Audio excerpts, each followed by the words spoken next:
En esta oportunidad vamos a iniciar una serie de 3 semanas en las cuales vamos a abordar ciertos temas que tienen que ver con la tristeza. ¿Quiénes se han sentido tristes en algún momento? Levante su mano. Yo creo que no hay una sola persona en el mundo que no se haya sentido triste o que esté triste en este momento, ¿verdad? Bueno, yo no estoy triste en este momento, pero me refiero que todos experimentamos esa emoción. Lo que pasa es que la emoción de la tristeza tiene una particularidad. A veces la confundimos. Nuestra tristeza puede tener un origen pecaminoso, o nuestra tristeza podría tener solamente un origen de alguna consecuencia de alguna aflicción o de circunstancias. Como podría tener una tristeza como origen del arrepentimiento. Entonces la tristeza que vamos a estudiar en las 3 semanas tiene que ver, la número 1, con el remordimiento. ¿Alguien ha experimentado el remordimiento? Y si no sabe qué es remordimiento, hoy lo vamos a aprender. Vamos a abordarlo desde la vida de Saúl, no toda la vida de Saúl. Ojalá que hayan leído los libros para que se enriquezcan en la enseñanza de hoy, o lo que yo había puesto en el chat. Después, en la segunda semana, vamos a abordar la historia de David y algunas cosas por las cuales él pasó para reconocer el arrepentimiento. Es otra tristeza. Recuerde que nuestra emoción puede ser tristeza, puede ser gozo, puede ser alegría. A veces nosotros escuchamos decir que eso es un sentimiento. No, el sentimiento es lo que logramos percibir. Si yo me pongo a llorar y me salen lágrimas aquí, eso es mi sentimiento, es lo que usted puede ver. La emoción usted no la puede ver. Lo que me ocasiona adentro, o sea, la tristeza que está adentro, usted no la ve a menos que yo la manifieste. O al revés, puedo estar muy enojado y si mi cara no demuestra que estoy enojado, no hay forma de darnos cuenta. La disociación o separación entre lo que siento y lo que expreso se llama hipocresía. Porque puedo estar enojado y sonreír y la gente está viendo una sonrisa y realmente estoy muy enojado. O puedo estar muy triste pasando por una gran aflicción y mostrar felicidad, una cara de sonrisa, y realmente estar completamente desasociado entre mi emoción y mi sentir, o lo que se refiere a sentir. Y la tercera semana vamos a hablar un poco del profeta Elías, acerca de la angustia o el sentimiento de tristeza que no es de origen ni pecaminoso ni de origen de arrepentimiento, o sea, que tiene un origen básicamente en las circunstancias. Eso será la tercera semana.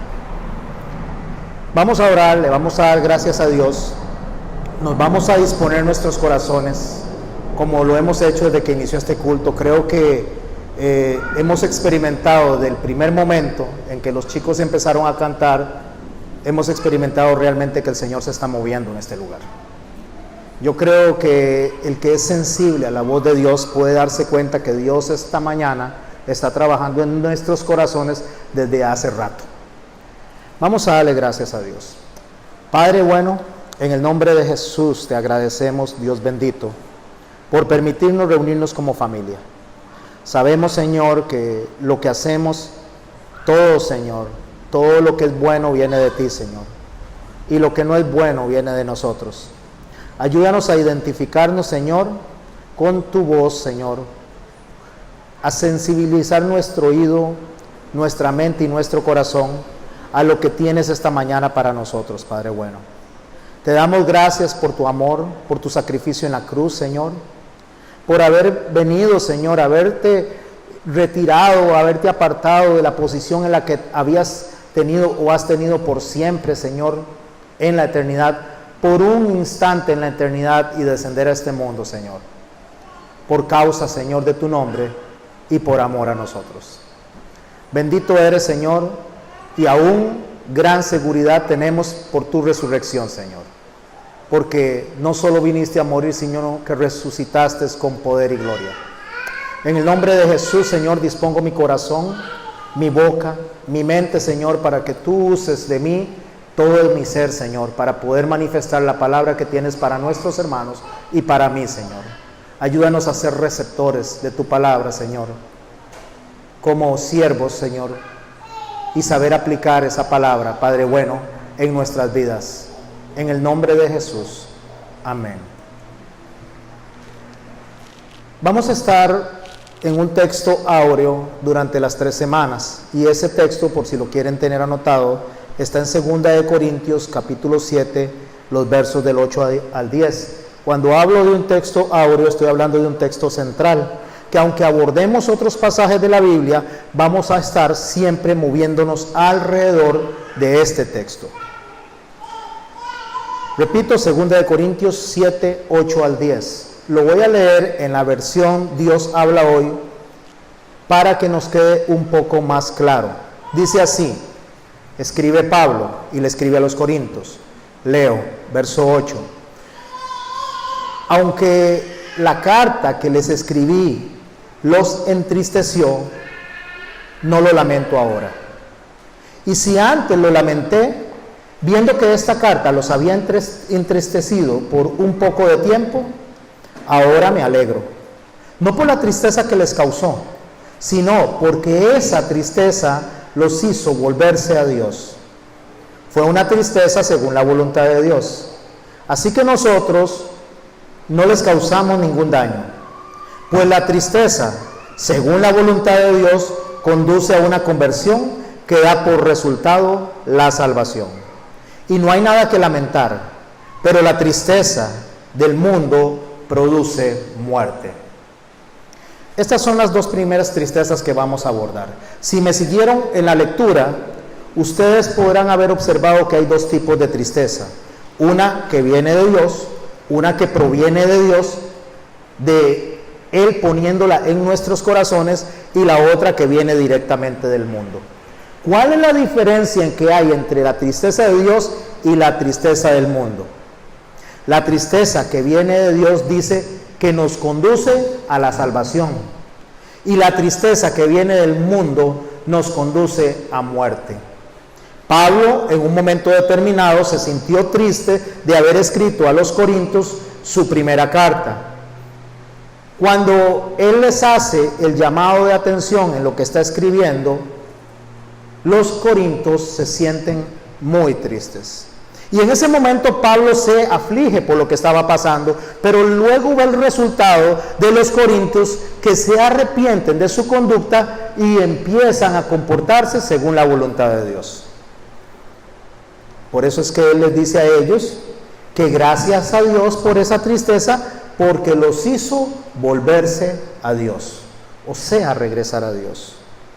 Cuando nosotros llamamos la atención, exhortamos a un hermano, le decimos lo que está mal o lo que está haciendo mal, seamos pastores o seamos aún hermanos de la congregación, porque estamos llamados a exhortarnos unos a otros, eso produce tristeza en el hermano.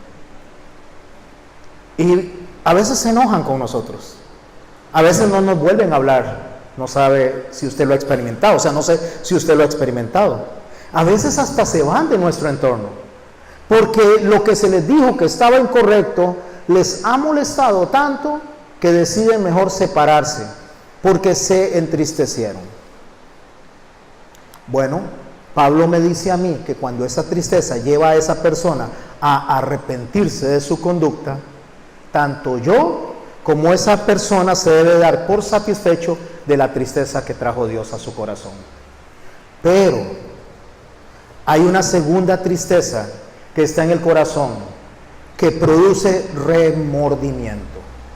Y eso es lo que vamos a estudiar hoy. El remordimiento. Solamente voy a leer, y por si quieren seguirme, unos pasajes de 1 de Samuel en el capítulo 18, unos versos. Si nosotros leemos todo el capítulo 18, parecería como que no coinciden algunos eventos, porque ha pasado tal vez solo un día desde que David mató a Goliat, y pareciera que todos los eventos del capítulo 18 convergen en un solo día, y lo cual no es así, sino que pasó cierto tiempo para que cada evento se diera. El capítulo 18 de 1 de Samuel lo que nos da a nosotros es como un resumen de algunos acontecimientos que se dio en un plazo determinado de tiempo. No sabemos el plazo determinado de tiempo, Pero sí se puede tener por ciertos escritos, como por Josefo y otros historiadores, más o menos las edades y los tiempos entre un momento y otro en los versos. Para darles un ejemplo, cuando Saúl asumió el reinado, David tenía 10 años de edad. Cuando Saúl fue ungido, tenía entre 17 y 18 años de edad. Por lo tanto, que cuando Saúl es ungido, han pasado alrededor de entre 7 y 8 años del reinado de Saúl. Pero si lo leemos nosotros, parecería como que fue un asunto de pocos días, lo cual no fue así. Y asimismo, cuando Saúl le promete su primera hija a David, y entre la primera hija y la segunda debió haber pasado bastante tiempo, o por lo menos un tiempo prudencial, porque Saúl le promete su primera hija y después se la da a uno de sus generales y le da a Mical, que estaba enamorada de él. No fue un asunto de un mismo día, aunque pareciera en el texto si no lo comparamos con los relatos de Crónicas y con la historia judía.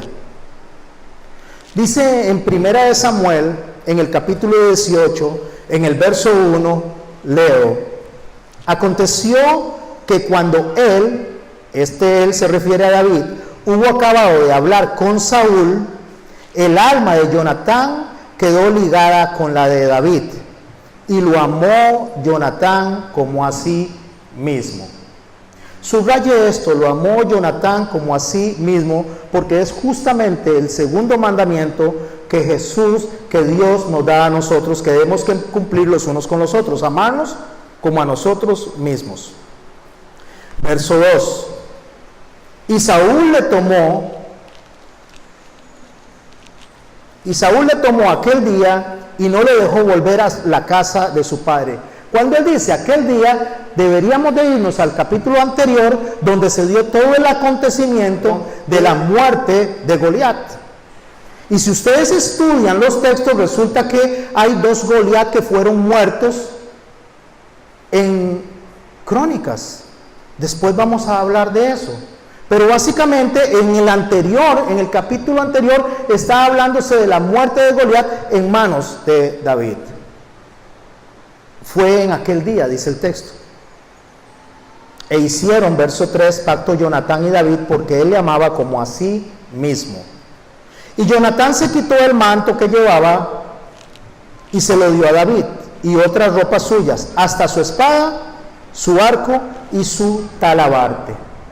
El simbolismo que hay en lo que está sucediendo aquí es que quien era el heredero del reino de Israel era Jonatán.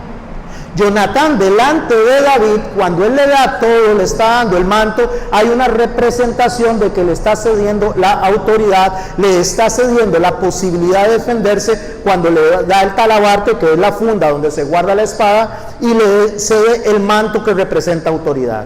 ¿Por qué? Porque Jonatán, él sabía y había aceptado que David había sido ungido como rey, mas no su padre.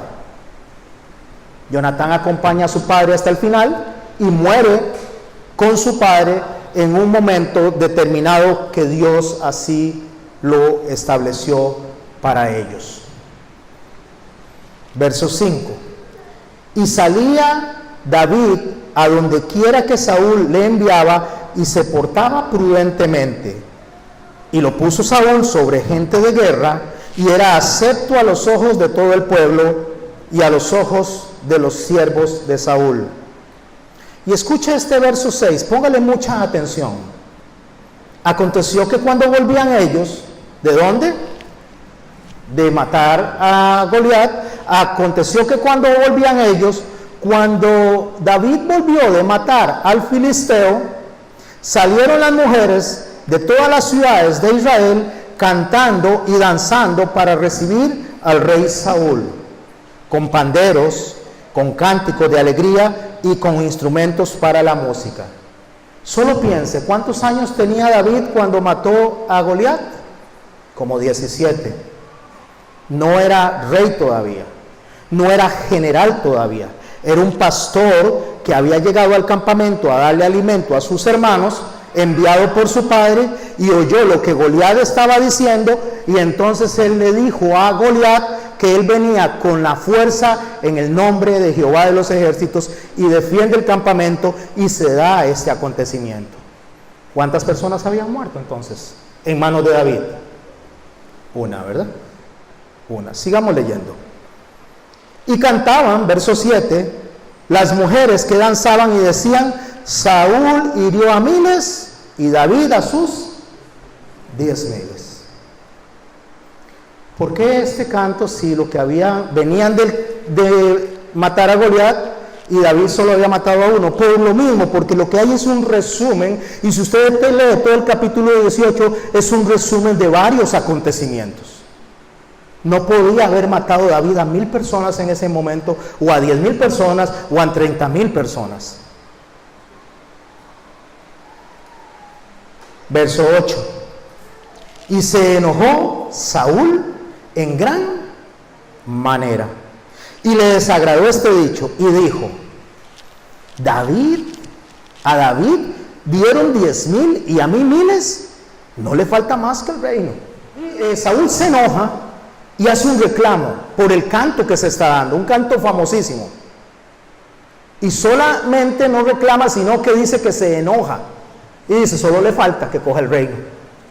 Hay en ese momento dentro de Saúl una manifestación de odio, de resentimiento, de rencor.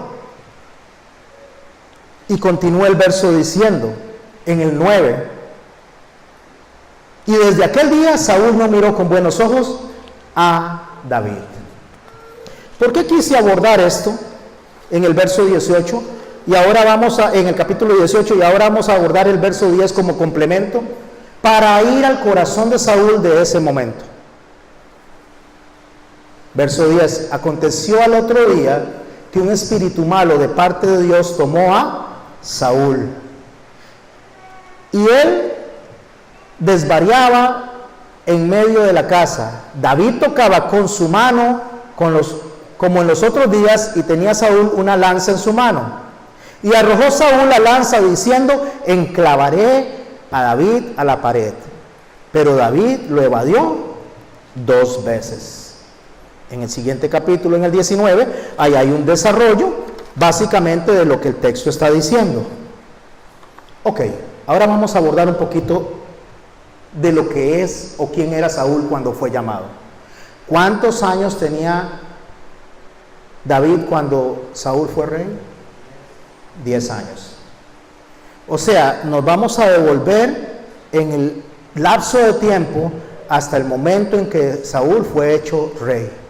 Antes de ser hecho rey, él era un muchacho también, más o menos alrededor de unos 17 años.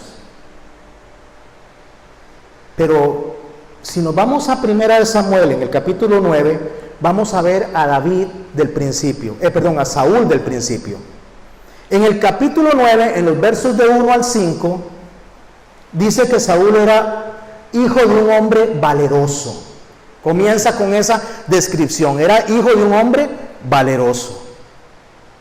Era un joven muy hermoso, dice.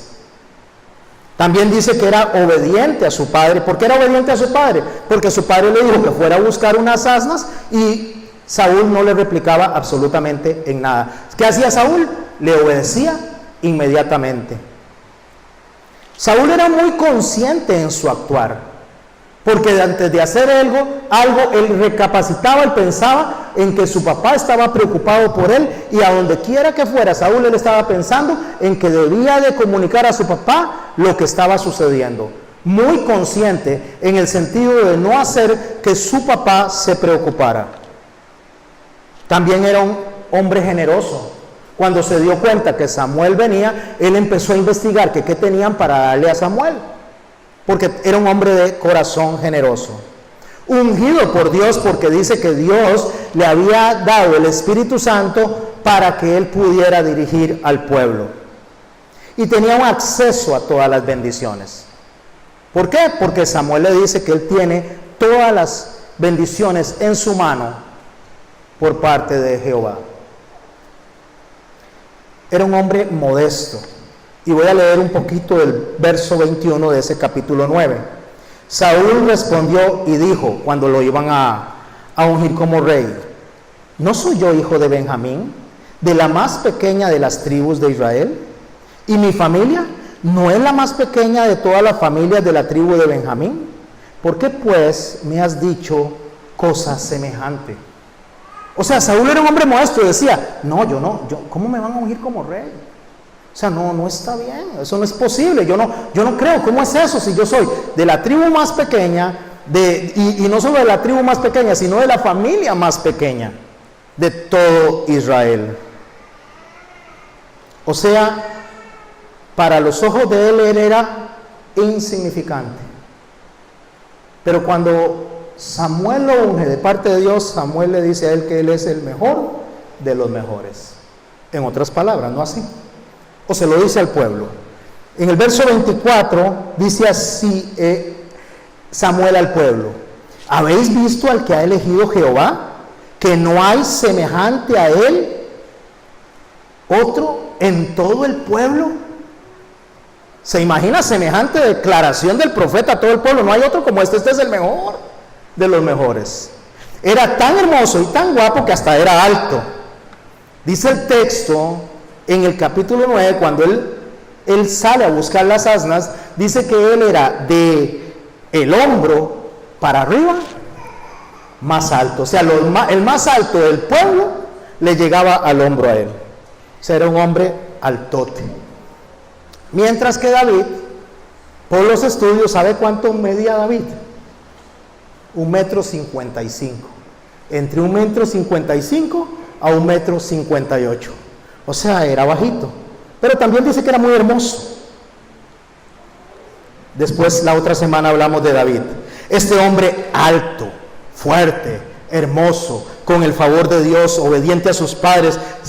¿Tenía qué es lo que tenía él? Cartón lleno en el bingo. Básicamente era, o sea, tenía todo. Era un partidazo para que las chicas se casaran con él. Ese era Saúl. Pero cuando vamos al texto que acabamos de leer, vemos a un Saúl con un corazón lleno de rencor, lleno de resentimiento, que desde el día en que oyó que cantaban ese cántico, esas mujeres, dice que desde ese momento el corazón de él se puso en contra de David, y el texto dice, ¿para cuánto tiempo? Para siempre. ¿Cómo llegó Saúl a esa condición? ¿Cómo fue que Saúl, un hombre que jovencito, era un muchacho tan bueno, con tantas cualidades, llegó a ser un hombre tan cruel, que mató a todos los sacerdotes de Nob solo por crueldad? Un hombre que persiguió a David constantemente para matarlo, que incluso quiso matar a su propio hijo Jonatán. ¿Qué llevó a Saúl a esa posición? No fue como cuando sucede algo catastrófico, una inundación repentina que trae una crisis a un pueblo, un rayo, un tornado, un terremoto.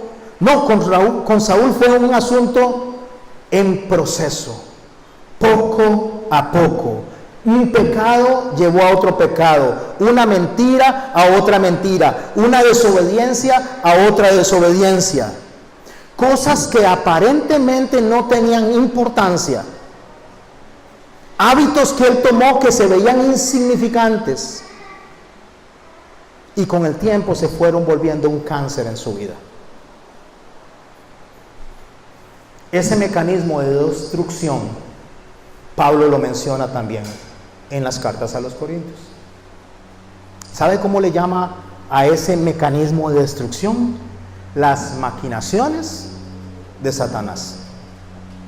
Hermanos, cuando un hombre adultera, no es de la noche a la mañana, no fue instantáneo, es poco a poco, una conversación más allá de lo necesario, un movimiento que no tenía que hacer, subir a una persona al carro que no tiene que subirla, sentarse a comer con una persona con la cual no debe de sentarse a comer, ¿Sabe que usted que un hombre casado, no importa que sea la congregación, no debe de viajar con una mujer casada con otro hombre o soltera en su carro solos?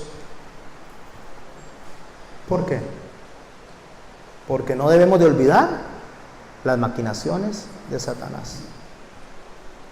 ¿Sabe por qué un hombre no debe de hablar a solas con una mujer que no sea su esposa? Porque no debemos de olvidar las maquinaciones de Satanás. Yo jamás, pastor, usted qué bárbaro, usted sí de verdad que es extremista, usted, pastor, se le pasó la mano con ese comentario. Mi hermano, cuando el Señor iba a ser crucificado, Pedro le dijo estas palabras, cuando él le dijo que se iban a escandalizar o que lo iban a abandonar. Estas fueron las palabras del apóstol Pedro: yo jamás. Todos ellos tal vez, pero yo jamás. ¿Y sabe qué hizo Pedro? Lo negó 3 veces. Hasta maldijo. ¿Y qué dijo él? Jamás. Hermanos, nosotros no nos debemos de exponer. Y uso este ejemplo del carro y la persona en el carro, y uso justo este ejemplo de las conversaciones, porque es lo que nos puede traer a nosotros mayor claridad. Ejemplo. ¿Queremos otro ejemplo? La primera cerveza. Pregúntele a un alcohólico cómo empezó su alcoholismo. El primer cigarro. Pregúntele a una persona que tiene cáncer pulmonar a raíz del tabaco, cómo empezó su cáncer pulmonar, si no fue a raíz del primer cigarro. Pregúntele a un hombre cuando cae en adulterio, cómo llegó ahí. Lo primero que va a decir: no tengo idea. Pero siempre hubo una puerta abierta que no se cerró a tiempo. Bueno, Saúl dejó una puerta abierta que no se cerró a tiempo. ¿Y sabe cuál es la puerta que Saúl dejó abierta? Se llama falta de arrepentimiento. Esta mañana, mis hermanos, nosotros vamos a abordar lo que tiene que ver con el remordimiento. Tenemos que identificar lo que es el remordimiento. Porque si usted no lo sabe, o si yo no lo sé, el arrepentimiento no solo es para los no creyentes, ¿sabía? El arrepentimiento es para usted y para mí. Todos nosotros debemos de ir delante de Dios siendo creyentes todos los días y aquí a cada instante y decir: Dios, perdóname por mis pecados. Y David fue más allá, dice: hasta los que me son ocultos.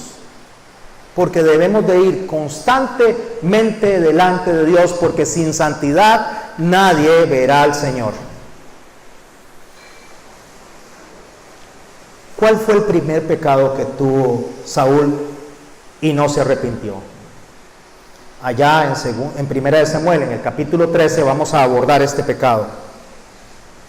Saúl tenía una indicación de Dios. Y la primera indicación que tenía de Dios era esperar.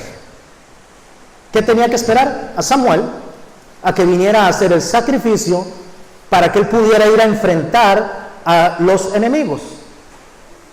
Y Saúl no supo qué, esperar. Leamos, 1 Samuel capítulo 13.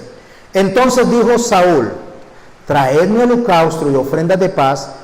Y ofreció él el holocausto. ¿A quién le está diciendo eso? A sus generales, a la gente, porque él veía que la gente se empezaba a ir. O sea, los soldados se empezaban a ir porque no había una ofrenda y iban a tener que pelear contra los filisteos.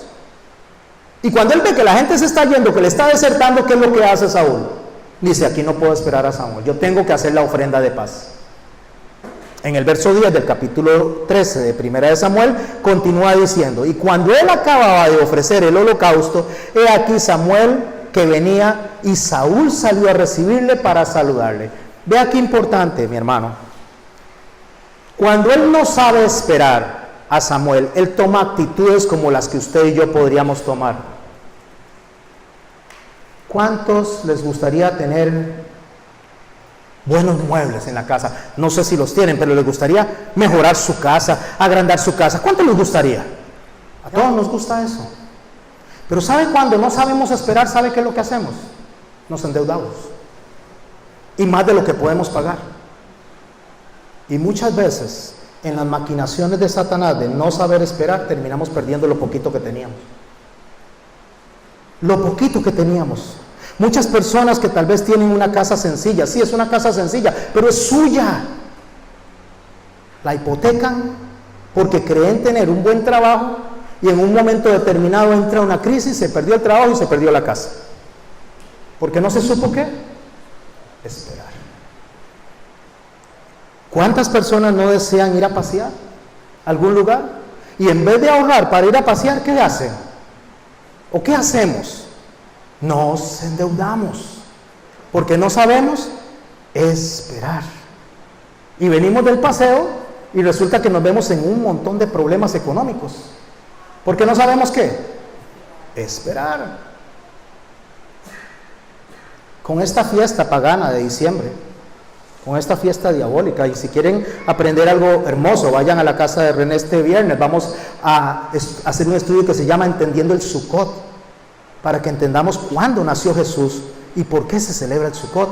En esta fiesta pagana, ¿qué hace la gente? Se endeuda para que los chiquitos estén felices. Y viene la famosa cuesta de ¿qué? De enero. Hasta los niños lo saben. La cuesta de enero. ¿Sabe cómo se llama esa cuesta? La cuesta de los irresponsables. Porque si no gastaran el decimotercer salario, o sea, el aguinaldo, en tonterías y lo usaran para salir de deudas, no tendrían cuesta de enero. Si no agarraran y se endeudaran para comprar un montón de tonterías para quedarle bien a Satanás y quedar bien con un montón de personas, no tendrían cuesta de enero. Pero la cuesta de enero se llama la cuesta de los irresponsables. Y como lo dije hace un rato, cuando Pablo decía estas cosas causaba tristeza o enojo, pero la tristeza que viene de Dios o el enojo que viene de Dios nos lleva ¿a qué? Al arrepentimiento. Pero Saúl viene y ofrece el sacrificio. ¿Y sabe qué hace? Donde vea a Samuel venir, se pone todo contento. Y sale, él pensó que no estaba haciendo malo. Como mucha gente ahora que piensa que hace cosas que no están mal, pero delante de Dios están mal. No tiene otra palabra. Lo que está mal, está mal. Pero Dios dice que hoy en día a lo bueno se le llama malo y a lo malo se le llama bueno. Verso 11.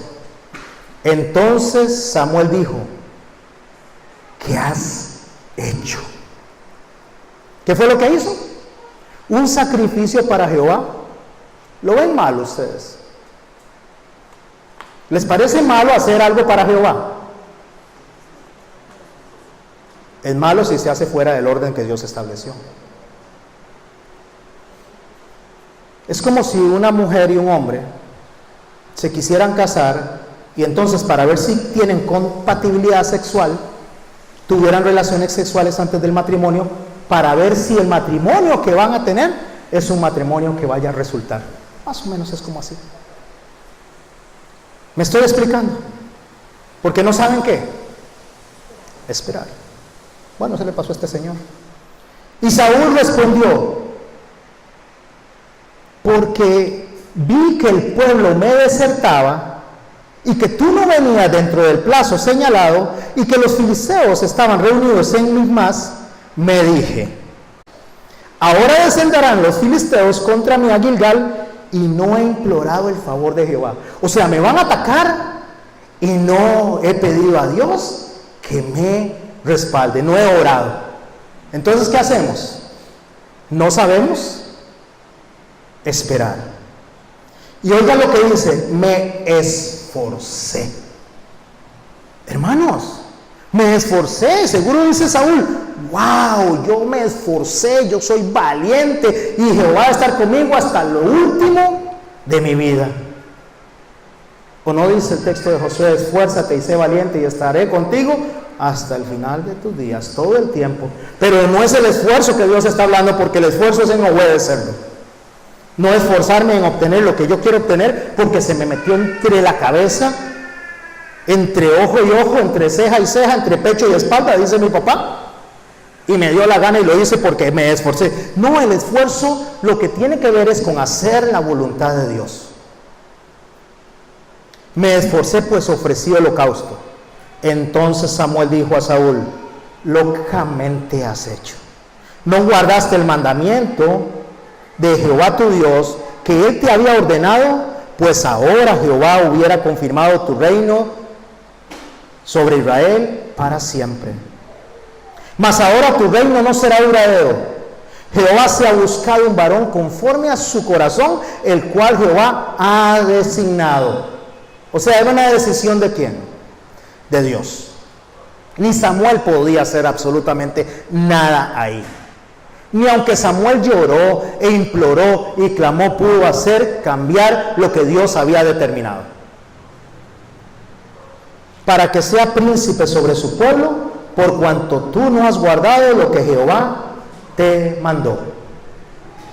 Empieza a revisar los mandamientos que Dios nos da a nosotros de familia. Honra a tu padre y a tu madre. ¿Para qué? Para que te vaya bien en la vida, en esta tierra, y vivas por largos días. Lo contrario, ¿qué es? Caer en un estado de maldición. Ama a tu esposa como Cristo amó a la iglesia. Lo contrario, ¿qué es? Un estado de maldición. No codicies a la mujer de tu prójimo, ¿qué es lo contrario? Un estado de maldición. Mis hermanos, el estado de maldición nos separa de Dios. O sea, Saúl no supo esperar y desobedeció a Dios. Segundo pecado de Saúl, porque de este no se arrepintió. Pero allá, en el capítulo 15 de Primera de Samuel, vemos otro pecado. Verso 1. ¿Van conmigo? ¿Me están siguiendo? Después Samuel dijo a Saúl: Jehová me envió a que te ungiese por rey sobre su pueblo Israel. Ahora pues está atento a las palabras de Jehová. Viene el mandamiento. Así ha dicho Jehová de los ejércitos: yo castigaré lo que hizo Amalec a Israel al oponérsele en el camino cuando subía a Egipto. ¿Quiénes son los amalecitas? Los descendientes de Saúl, más adelante conocidos como edomitas. Verso 3. Ve pues y hiere a Amalec, y escuche la orden, y destruye todo lo que tiene, y no te apiades de él. Mata a hombres, mujeres, niños, aún de pecho, vacas, ovejas, camellos y asnos. ¿Sabe qué le está diciendo Dios a Saúl? Rompa con toda conexión que usted tiene de ese pasado pecaminoso. Cuando está hablando de él, no está hablando de él con Amalec, sino la influencia que Amalec podía tener en ese pueblo. Le está diciendo: rompa con todo eso. Si un hombre, por alguna razón, ha tenido contacto con otra mujer que no es su esposa y se ha arrepentido, ¿qué tiene que hacer?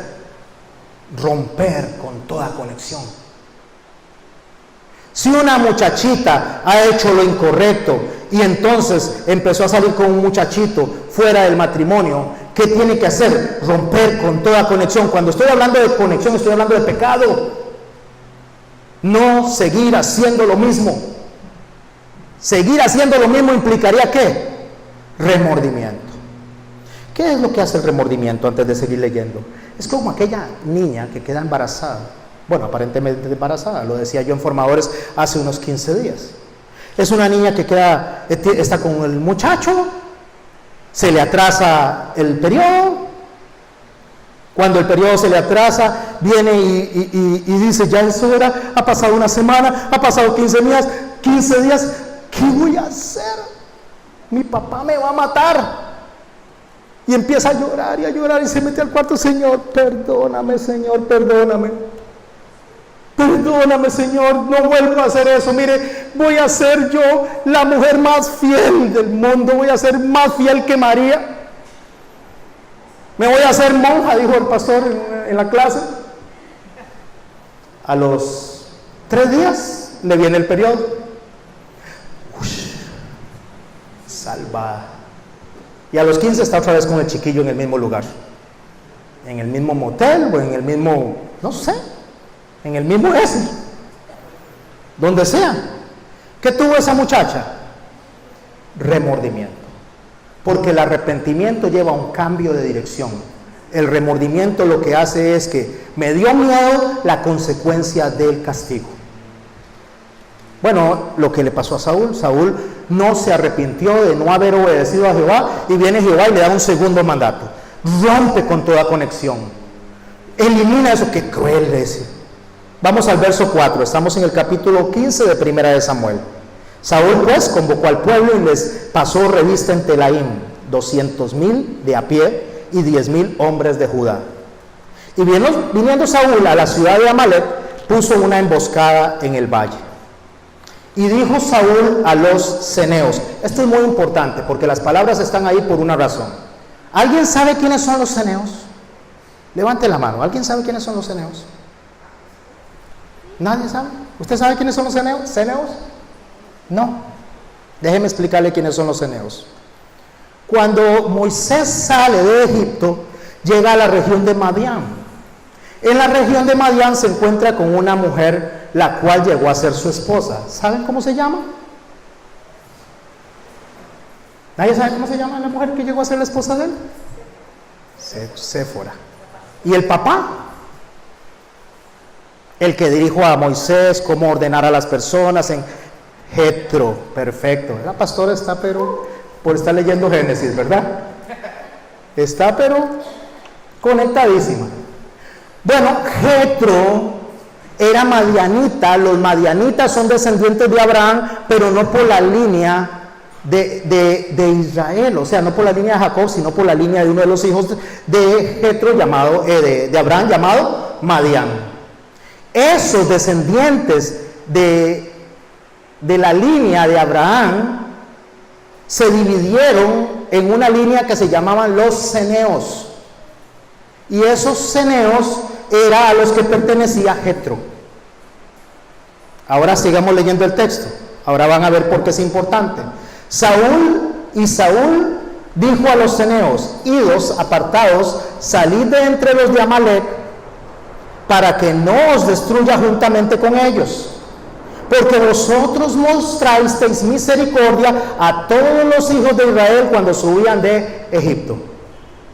Y se apartaron los ceneos de entre los hijos de Amalek. Ahora entendemos por qué le dijo eso. Porque cuando ellos salen de Egipto, en la figura de Moisés, Jetro fue el que le socorrió a Moisés. Ahí es que está lo que él está rescatando. Verso 9. Y Saúl y el pueblo perdonaron a Agag. Vence, matan a todos a espada, perdonan a Agag, que es el rey de los amalecitas, y a lo mejor de las ovejas y el ganado, y del ganado mayor, y a los animales engordados y a los carneros y todo lo bueno, y no lo quisieron destruir, mas todo lo que era vil y despreciable destruyeron. Voy a hacer una pausa aquí. ¿Cuál fue la orden? Destruir todo. ¿Sabe cómo es eso? Eso es como ahora que levantan altares en los altares de los demonios. Si la fiesta del Señor es la fiesta de los tabernáculos, ¿por qué levantar un altar en el altar del demonio que se ha establecido desde hace muchísimos años, desde el 314, para celebrar una fiesta de un nacimiento en un mes que Jesús no nació? ¿Me estoy explicando? Y lo estoy diciendo desde ahora para que no gasten plata en diciembre. Cuando el Señor dice que rompa con lo que es el altar de Satanás, es que rompa con lo que es el altar de Satanás y construya un altar para Dios. Dios quiere que nosotros seamos personas consecuentes con lo que decimos, que no tengamos una pata a un lado en Sodoma y Gomorra, como dijo la pastora, y otra pata en la tierra prometida. O estamos a un lado o estamos al otro, porque el Señor dice que eso a Él no le gusta. Bueno, queremos entender un poquito más para poder ver el carácter de Dios cuando nosotros hacemos ciertas negociaciones con algunas personas que no tenemos que hacerlas. ¿Sabe qué es lo que dice el Señor cuando hacemos negociaciones? No te sientes a la mesa, a través de Pablo, con aquellos que, llamándose hermanos, hacen tales cosas.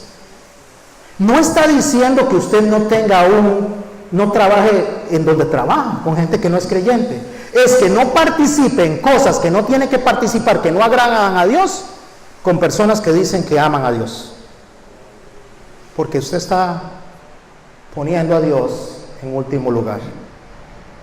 y no está haciendo, no sé si se acuerdan cuando la pastora enseñó que le dijo, apártate de tu parentela, apártate de tu casa.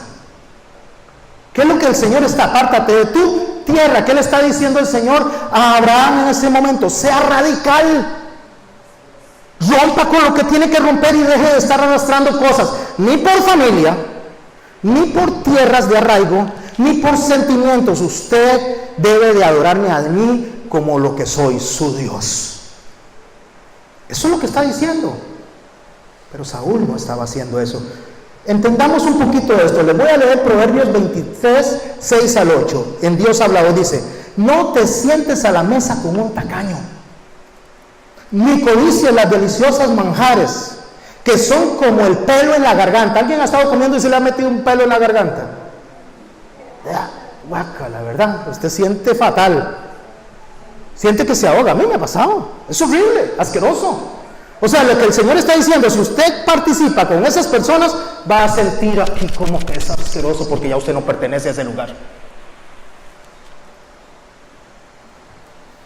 Él te invita a comer y a beber, pero no lo dice en serio. Vomitarás después lo que comiste, y de nada te habrán servido tus palabras amables. Cuando usted se sienta a la mesa a compartir cosas que no tiene que compartir, que no son de Dios, aunque usted quiera camuflarlo y hacer creer que usted está ahí por motivos piadosos, eso le va a hacer como un pelo en la garganta. Usted llega al momento que dice, ¿qué estaba haciendo ahí? Este no es mi lugar. Este no es el entorno en el que me gusta caminar. Y si usted es un hijo de Dios, verdaderamente usted me está entendiendo lo que estoy diciendo. Seguimos con Saúl. Verso 10 del capítulo 15. Y vino palabra de Jehová a Samuel diciendo, me pesa, dice, haber puesto por rey a Saúl, porque se ha vuelto en pos de mí y no ha cumplido mis palabras. Y se apesadumbró Samuel y clamó a Jehová toda aquella noche. Vea, dice Saúl, ¿qué fue lo que hizo? Desobedeció a Dios. Eso fue lo que le hizo. Y Samuel, ¿qué siente? Dolor, se apesadumbra, se siente mal.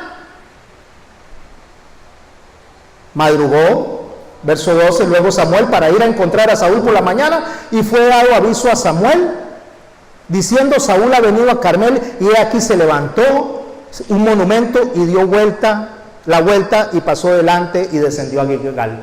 O sea, Saúl gana, y ¿sabe qué es lo que levanta? Un monumento por la victoria. ¿Cuántas veces nosotros creemos que estamos levantando monumentos para Dios y es para el mismísimo Satanás? Yo recuerdo una persona, ya murió hace mucho tiempo, que se iba, según él, a predicarle a los prostíbulos. Bueno, a los prostíbulos no, a las personas que estaban dentro del prostíbulo, ¿verdad? Y él decía que lo hacía para que esas personas abandonaran ese lugar, para que se arrepintieran. ¿Usted cree que está bien eso? No, mi hermano, no es hacernos como ellos, sino que ellos se hagan como nosotros.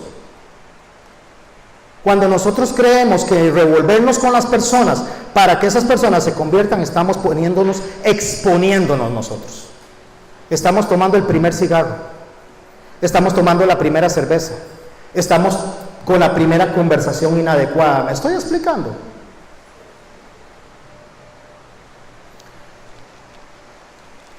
¿Dónde estoy? Verso 13, capítulo 15 de Primera de Samuel. Vino pues Samuel a Saúl, y Saúl le dijo, escuche lo que dice Saúl, bendito seas tú de Jehová, yo he cumplido la palabra de Jehová. ¿Sabe qué hace un corazón que no se arrepiente? Miente, protegiendo sus acciones, y eso se llama cinismo. El cínico es el que excusa su accionar con el fin de defender su pecado. Y puede sacar palabras bonitas y decir, no, es que qué bonito, es que qué simpáticos, es que no es para tanto. No es para tanto para usted y para mí, pero para Dios sí, porque a Dios se le ha deshonrado en ese lugar. Y cuando usted se sienta con los enemigos de Dios, se constituye enemigo de Dios. ¿O no? Sea radical, o ama a Dios o ama al mundo. Y si no, venga a las enseñanzas de Génesis que está dando la pastora, porque de eso se trata justamente. Yo he aprendido mucho en eso. ¿Alguien ha aprendido en las enseñanzas que están dando las hermanas? Entonces, verso 14, Samuel entonces dijo: pues qué balido de ovejas y bramido de vacas es este que yo oigo en mis oídos. ¿Qué es esas llamadas que tiene usted que les cobran? Le llamaron de un banco a cobrarle, ¿no? Y lo tienen agobiado, esa llamadera. ¿Qué es eso que yo oigo? Que le mandan mensajitos ahí y le caen esos mensajitos. ¿Qué es lo que estoy oyendo yo? ¿Qué son esas conversaciones que se oyen? Que usted cuando suena el teléfono sale disparado a escuchar por el otro lado. ¿Qué es eso? Que su esposa no puede ni tocarle el teléfono porque Dios guarde que le vea el teléfono, porque a saber qué le va a ver ahí. Esos son los bramidos, ¿sabía? Esos son los balidos de los animales, porque no cortó de raíz. Saúl respondió, oiga lo que dice un corazón que no se ha arrepentido: de Amalec los han traído, porque el pueblo perdonó lo mejor. ¿Quién lo perdonó? El pueblo. Qué mentiroso, porque en el verso 9 dice que Saúl y el pueblo perdonaron a Agag. O sea, un corazón que no se ha arrepentido miente para poder excusar su pecado y le echa la culpa a los otros. Ah, no, es que ella es la que me está llamando. Ah, no, es el banco el que me está buscando porque es que me quiere tanto, soy tan simpático, que quiere que entre al banco para hacer muchos clientes. Verso 16. Entonces dijo Samuel a Saúl: déjame declararte lo que Jehová me ha dicho esta noche. Y él le respondió: di. Si usted tiene que dejar algo, mi hermano y mi hermana, radical, conducta, personas, reuniones, cosas, hoy es el día. ¿Por qué hoy es el día? Porque Jehová ha dicho así. Dijo Samuel: aunque eres pequeño a tus propios ojos, aunque te veías insignificante a ti mismo, ¿se acuerda lo que hablamos de él? Aunque te veías insignificante, pregunta: ¿no has sido hecho jefe de las tribus de Israel y Jehová te ha ungido por rey de Israel? La pregunta que yo le hago a ustedes: aunque nos veíamos en el infierno, ¿no murió Jesucristo por usted y por mí? Para que dejáramos esa conducta de una vez por todas. No se sacrificó el Señor y renunció a sí mismo, a estar en el cielo, a su trono, para venir a morir en una muerte en cruz por usted y por mí. ¿Qué es lo difícil que podemos hacer nosotros si Él hizo lo difícil? Morir y resucitar. Es más, no lo difícil, lo imposible. Y Jehová te envió a una misión y dijo: ¿sabe cuál es la misión que Dios nos está diciendo hoy? Arrepiéntase. Y la otra semana vamos a ver los beneficios del arrepentimiento. Arrepiéntanse, ustedes y los que nos estén oyendo por internet. Es hora de arrepentirse. Ve, destruye a los pecadores de Amalec y hazle guerra hasta que los acabes. ¿Qué es lo que estaba diciendo? Rompa radicalmente con esa conducta. Rompa radicalmente con esas personas. Sea radical. Ahora los jóvenes se llaman diferente. ¿Cómo se llaman los jóvenes ahora? Antes llamaban juventud radical. ¿Ahora? Ayúdenme porque yo soy más sordo. Ministerio de Juventud, Adoración Viva. Me gusta mucho. No estoy quitando. Pero es que el nombre radical era radical. O sea, cuando usted hace algo, lo tiene que hacer de forma radical. O lo quito o no lo quito. ¿Cómo no lo quito? Usted se me está diciendo que se vaya al mundo. Sí, mejor váyase al mundo, porque para Dios ese juguete le va a ser peor, porque dice Jesús: mejor le hubiera sido no haber conocido. Y eso tiene que ver con el castigo que le va a sobrevenir. Mejor le hubiera sido no haber conocido. Verso 19. ¿Por qué pues no has oído la voz de Jehová, sino que vuelto el botín has hecho lo malo delante de Jehová? Y Saúl respondió a Samuel, póngale atención: antes bien, dice, he obedecido la voz de Jehová. Antes bien he obedecido la voz de Jehová. ¿Sabe qué es lo que está diciendo Saúl? No, pero si yo lo que estaba haciendo era predicándole a la muchacha. No, yo le estaba mandando mensajitos de que se arrepienta, que ya no caminemos por ahí, o sea, que qué barbaridad, que ya yo soy un hombre nuevo. Y como soy un hombre nuevo, tengo que rescatarla. No, yo lo único que estoy haciendo es metiéndome en todas estas deudas porque yo amo a mi familia y quiero llevarla a París a pasear. Porque como quiere tanto ir a París, yo voy a ir. Sí, vaya a París, pasea muy lindo y todo eso, pero cuando regrese va a estar hasta aquí, hasta el cuello, como Jonás, ahogándose. ¿O no? Hay que saber tomar decisiones, mis hermanos. Y Saúl respondió a Samuel: antes bien he obedecido la voz de Jehová y fui a la misión que Jehová me envió y he traído a Gad y a Amalec y he destruido a los amalecistas. ¿Sabe qué es lo que pasa cuando una persona no se arrepiente y lo que tiene es remordimiento? No distingue realmente cuál es el mandato que Dios dio. Lo acomoda, lo modifica, lo pone según su conveniencia y no según lo que Dios dijo. Y Samuel le dijo, verso 22, ¿se complace tanto Jehová en los holocaustos y víctimas como en que se obedezca a las palabras de Jehová? No está diciendo que los holocaustos están mal, está diciendo que se complace en esto y en esto, en una pregunta que él mismo da la respuesta. Ciertamente, le dice, ciertamente, el obedecer es mejor que los sacrificios, y escucha esto, prestar atención que la grosura de los carneros. Prestar atención. Hermano, preste atención a esta mañana porque le va a salvar la vida. Preste atención esta mañana porque le va a salvar el camino de la destrucción. Preste atención esta mañana porque muchas personas se pueden salvar de enfermedades venéreas, de la drogadicción, de morir en los caños, de perder a la familia, de perder la casa, de perder a los hijos, de perder. Solo preste atención a la voz de Dios.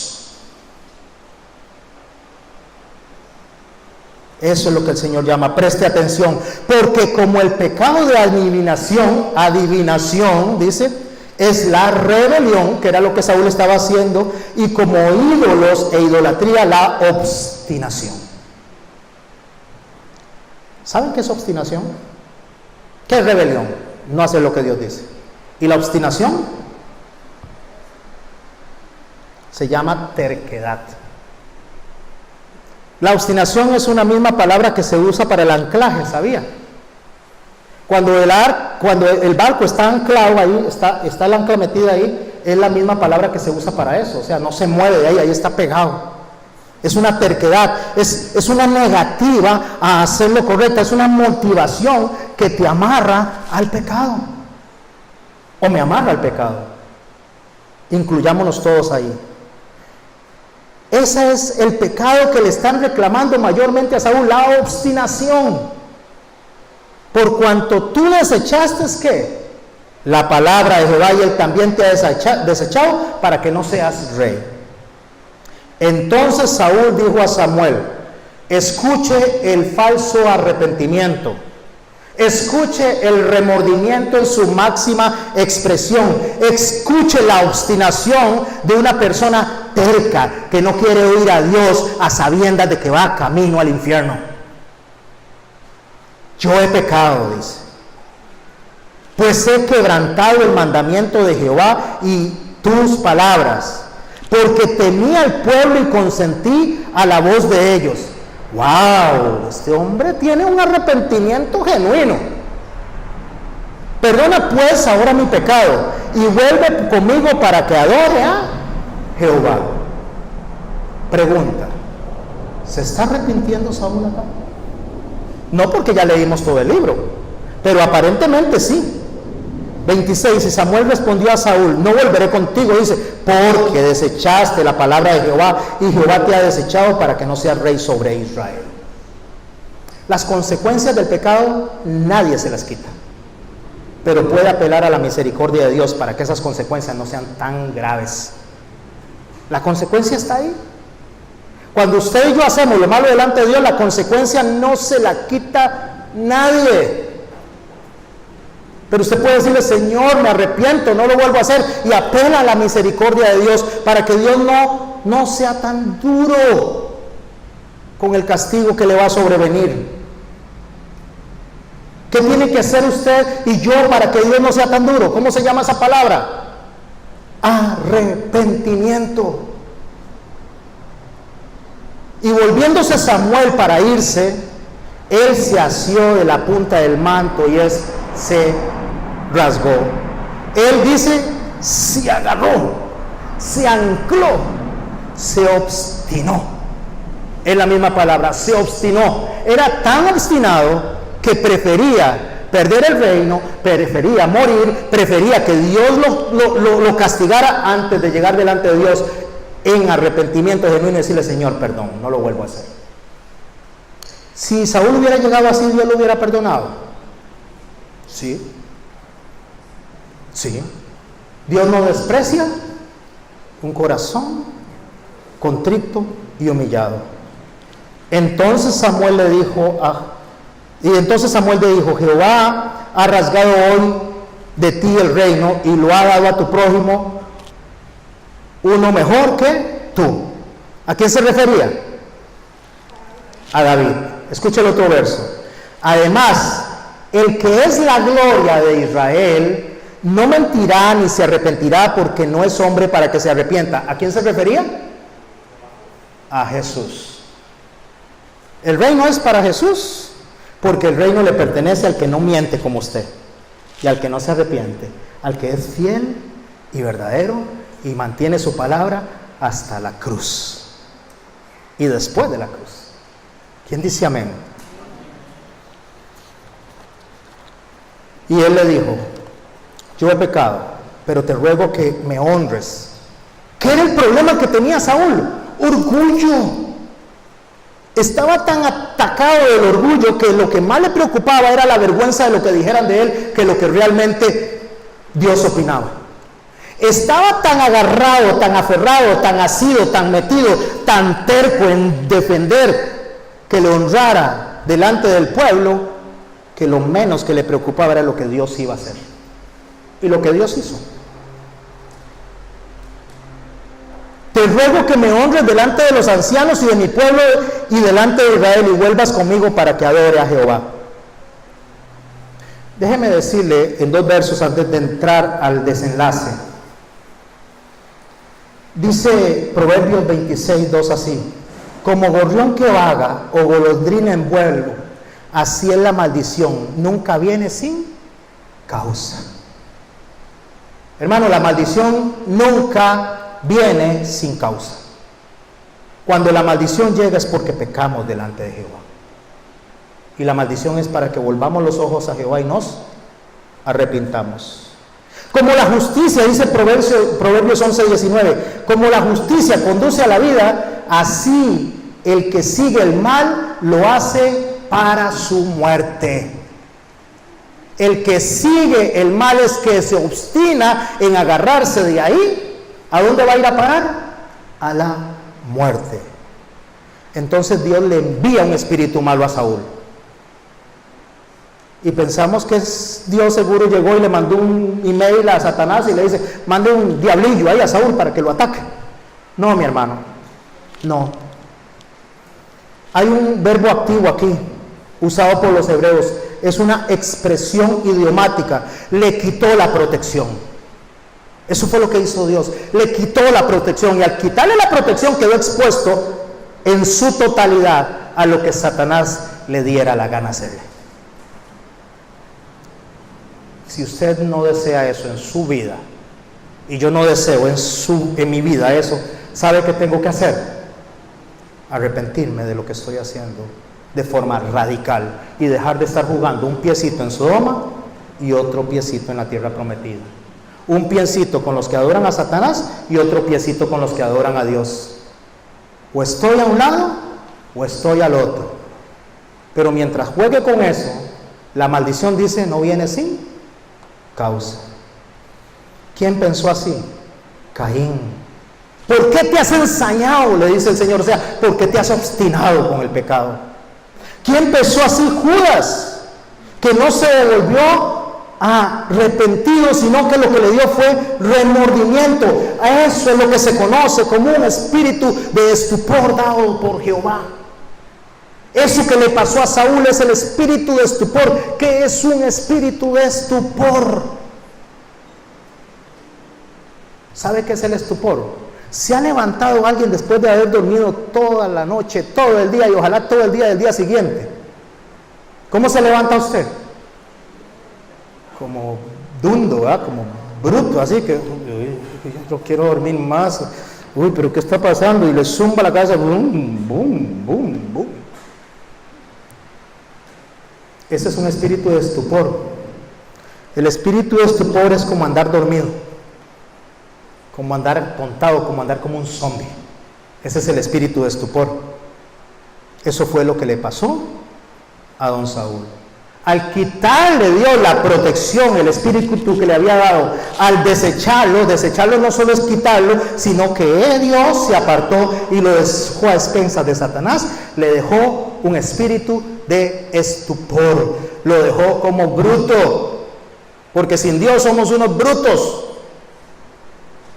y entre más Dios se aleja, más brutos somos, y podemos estar viendo a nuestros hijos yéndose al infierno y seguimos igual de brutos, y podemos ver a nuestra esposa dejándonos y seguimos igual de brutos, y podemos ver a nuestro esposo alejándose y seguimos igual de brutos, porque no tenemos la decisión de decir, no voy a volver a hacer esto.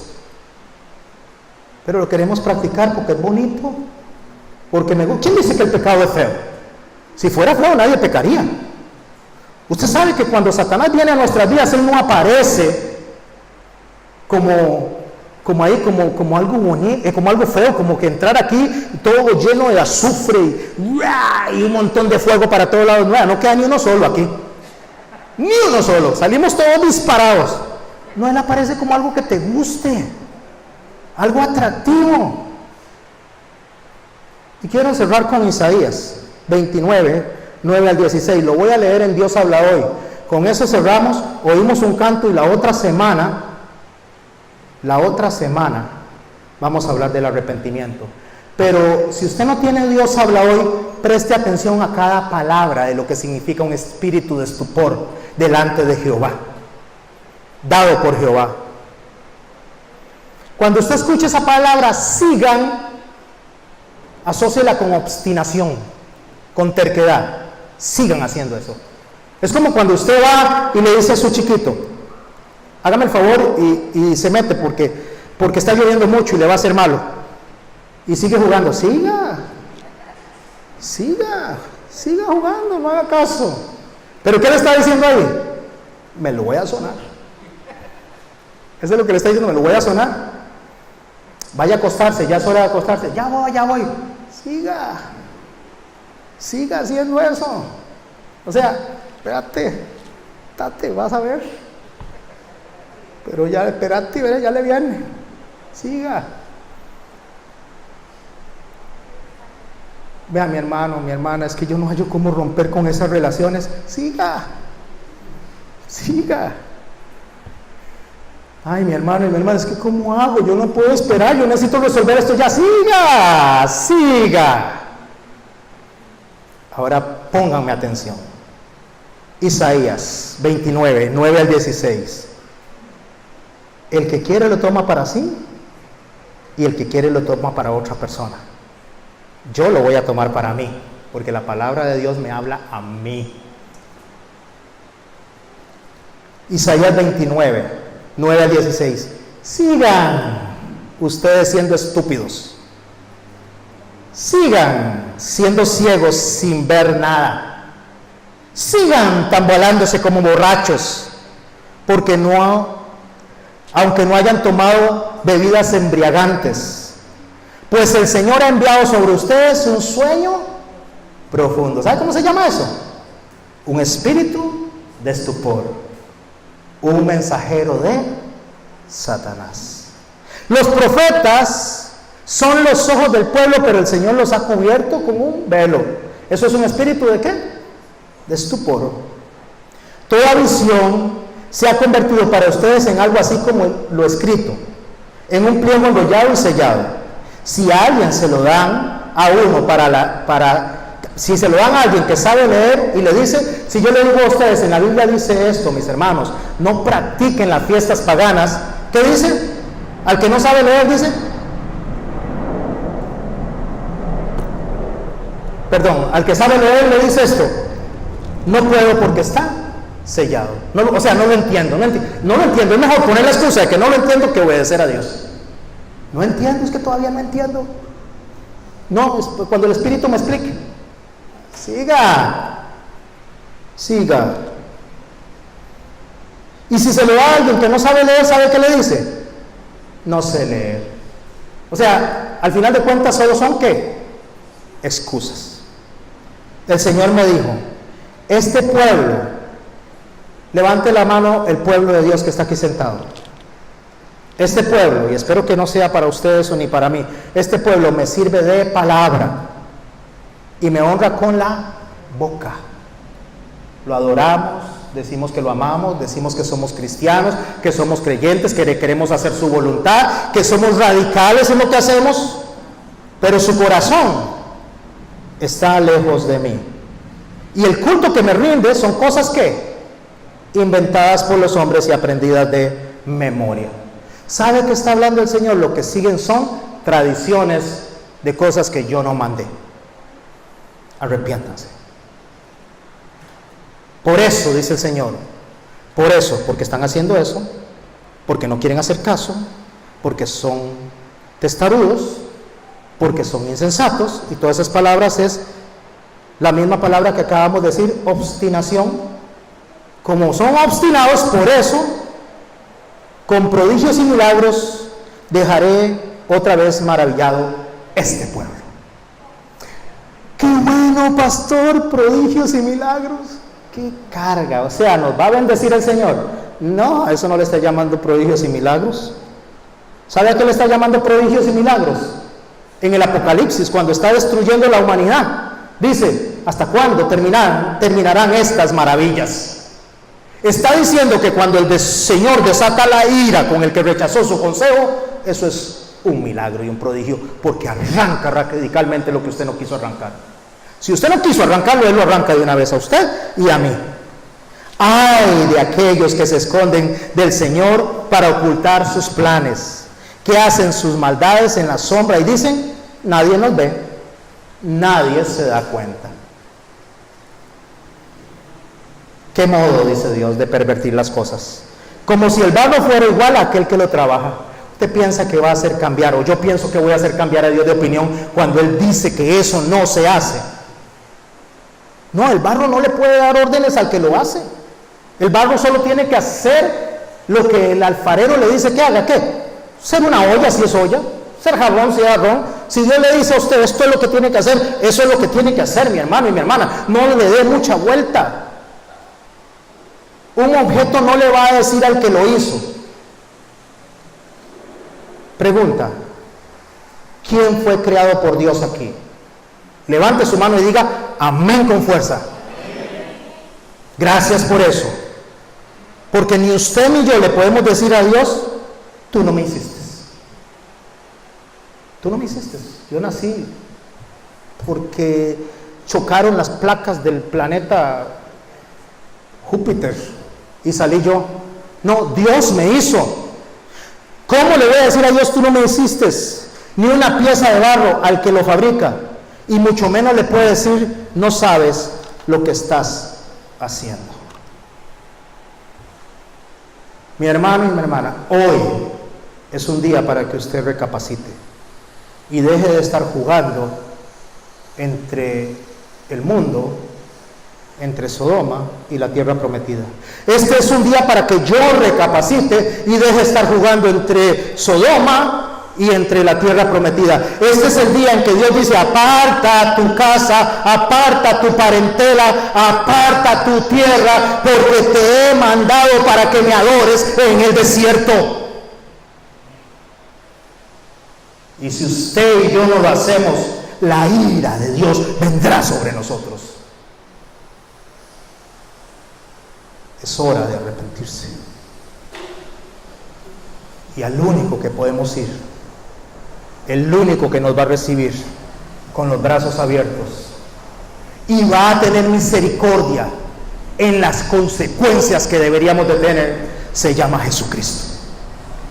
¿A quién iré si no es a ti?, dijo Pedro. Incline sus rostros y escuchen este canto conmigo.